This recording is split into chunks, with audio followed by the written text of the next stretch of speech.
Where did it go? Dang. I'm trying to talk about something real. Yeah, you were scared. Oh no, there's a red blinking light behind. Oh, I think it just means it's recording. Okay. We are coming at you again with another camping video. And this one is a little bit more on the serious side.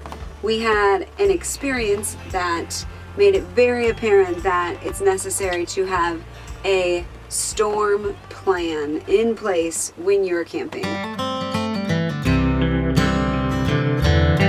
So when you're camping, you are one with the elements, which is really cool, except when there's a tornado watch.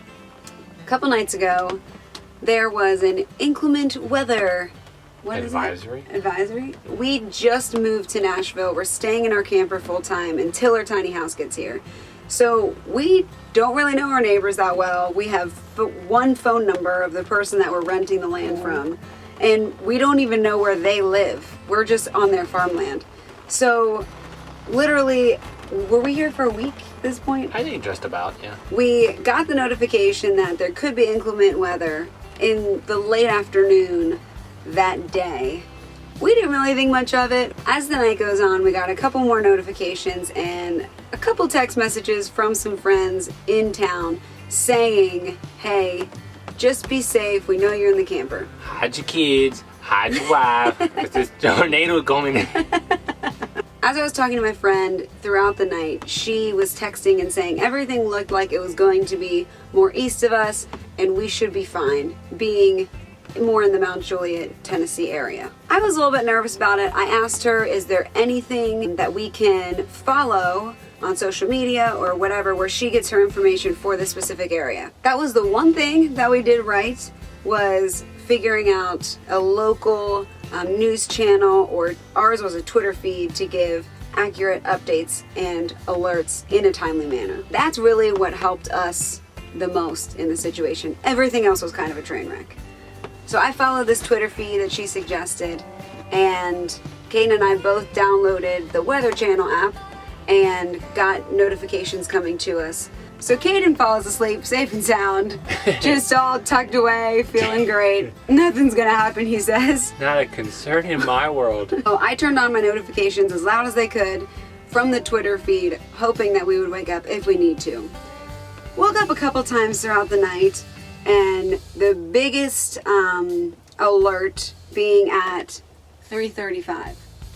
We got a notification from the Twitter feed saying that there was 2 storms right around us, and if you were in the line of these arrows, that you needed to seek immediate shelter. Right after this, we got a notification from the Weather Channel saying that if you are in a mobile home or a car, you need to get to the closest structure and seek shelter. We're in a camper. And at this point, there was several tornado warnings. So we knew this was getting serious. Our camper was shaking now at this point. As we were trying to figure out what the heck we were gonna do, we had one contact number we could call. We were trying to figure out, should we call, should we do something? We were gonna jump in our car and go the opposite direction, but we were kind of surrounded by the tornadoes, which is not a smart idea. Within like 2 minutes of her looking at that feed, there was a phone call on my phone, which didn't have caller ID, and I answered it, and lo and behold, it was the neighbor saying that we could use their basement for shelter. You open the door, and the door just flew open. Yeah. And I just didn't put any socks on, just throw on shoes with a t-shirt, and it was downpouring, and Tank was like, yeah, I'm not going out in that. I picked him up, and out we went into the rain. It was the most eerie scenery outside. Like, it just felt different than any other storm I've ever experienced. Yeah, it was really weird. Like the color of everything, it felt like there was a tornado right by it. Some mistakes that we made, well, there was a lot. Pretty much, we should have had a storm bag. I feel like we wasted seconds grabbing Tank's collar and doing things like that when that stuff could have already been in a bag and ready to go in case we needed to flee the environment. That would have already been ready with our shoes, everything, pick it up, phone charger, flashlight, water. That's some stuff that's in the article that we're going to have in the description below. It has incredible information on how you can be fully prepared for situations like this. Now I sleep with all clothes on because I never know. And a helmet. Yeah. Feels like I want to now. It makes you really So paranoid. when I wake up, I am ready to go out that door. As we were fleeing to the car, Caden has Fleeing Tank. the scene. He has Tank like hoisted up. In my memory, he was like hoisted up over his shoulder. I don't think he was, but Pretty much. Caden said, "I'll drive." So I gave him the keys and I went and ran around the front of my car. And I just see she disappears. I was horizontal so quick, I can't even remember. I slipped in the mud and just slid across. But the unfortunate part is I had my phone in my pocket on that side. When I fell, it fell out of my pocket. I didn't realize it right when I fell, but when I got into the car and we started driving, I realized I don't have my phone. At that point, I got in the car after I threw Tank in the back, and I realized I didn't have my phone.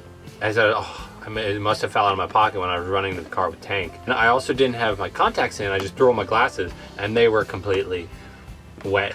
So it just kept getting worse, and we just started the car and drove. Another lesson to be learned is make sure that you have your phone in a really safe, secure space. Because what we had to do Before you then, panic. after this, was really not the smartest turn of events, but you had to do it. We were driving up the lane, thinking that the neighbor that we can see their house is the one who called us. So Olivia is banging on the door, Yeah. saying help, panicking, obviously. Yeah, we're getting pelted by rain at this point. Yeah. And no one's answering the door.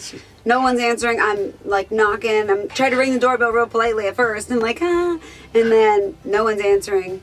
I started knocking and I started yelling for help. And then I started kicking. And then the door, I jiggled the handle and then the door opened. And we all flush into the house to see all the lights are off. It's obvious no one's home. And I'm standing in their kitchen. And she goes, did we just break into somebody's house? Is nobody's home? Yeah. I said yes. Yeah, and then they didn't have a basement. Then we realized that's not where we were supposed to be. We didn't know what to do at that point because we didn't have our phones, and I just made a split decision. I went outside and full out sprinted down to the camper, grabbed a flashlight quick, ran back outside, somehow found our phones within seconds. So then I had the phones and was able to call, and then they told us where to go, and then we hopped back in the car really quick and went over to their house and found the basement. There's a lot of things that we did wrong in lack of preparation. So when you are at a campground or anything that you are putting yourself in a situation that you are unfamiliar with, make sure you have some sort of emergency contact number, have a plan, have a bag packed. We were so lucky, the turn of events that happened for us at that time that we were outside is when it was touching down just miles away. In the next couple days after the storm happened, we started seeing the devastation that this storm produced. There was multiple tornadoes that touched down, the biggest one being about a half a mile wide, I believe they said, that hit Kentucky. This storm traveled and the tornadoes hit between 5 different states. And that really made us feel more fortunate after seeing everything that happened, but also scared us a little bit more. We were picking up sticks then the next day. Something that was really eye-opening to me was when I was picking up sticks, there was a large stick that was like impaled into the ground about 3 inches or so. Yay thick? Yeah, it was wasn't thick. a stick, it was a branch. Yeah, and that wasn't too far from where Caden went back and got our phones. We got to meet our neighbors in a really weird way, but we're very grateful that they had Caden's number. They thought to call him. We were lucky we came back to the camper. There was no damage done to our camper, to our belongings, which we were so incredibly lucky. So hindsight, we would have been fine, but really to take that gamble, it's just not worth it.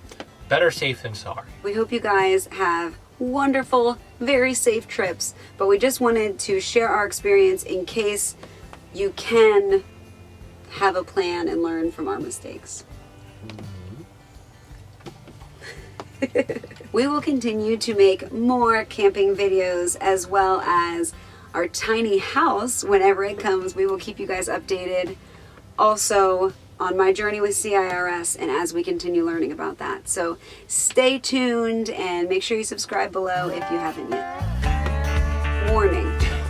Warning! Warning! Hashtag The Office. Number 1. Star of the show. And number 2. He wants to lick his paw. Pa. Come on. Pa. Paul. It's a paw. Wait. Wait a minute. A paw. That's not right. A paw. That's his paw. It's a P-A. paw. What did- Paw. what- What are you saying? You said a pie. A paw.